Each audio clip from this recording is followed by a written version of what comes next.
Intersection set, এটি হলো intersection set.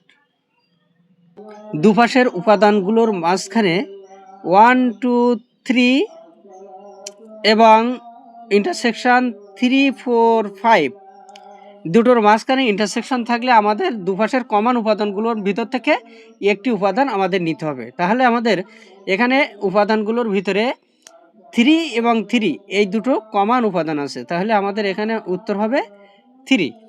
তাহলে ইন্টারসেকশন সেটের অর্থ হলো আমাদের দুপাশের উপাদানগুলোর ভিতর থেকে কমন উপাদানগুলোর ভিতর থেকে যে যে কমন উপাদান আছে সেটি নিতে হবে। যদি কমন উপাদান না থাকে, যেমন এখানে যদি থাকে 1 2 3 এবং এখানে ইন্টারসেকশন দিয়ে যদি থাকে 4 5 6, তাহলে আমরা কমন উপাদান একটিও রইল না। এখানে 1 2 3, এখানে 4 5 6, তাহলে কমন কোনোটি আছে, মিল কোনোটি নেই। তাহলে আমাদের এখানে হবে ফাঁকা সেট, হয় এভাবে ফাঁকা সেট হবে অথবা শূন্য দিয়ে কেটে দিতে হবে। এটিই হবে আমাদের ইন্টারসেকশন সেটের সমাধান।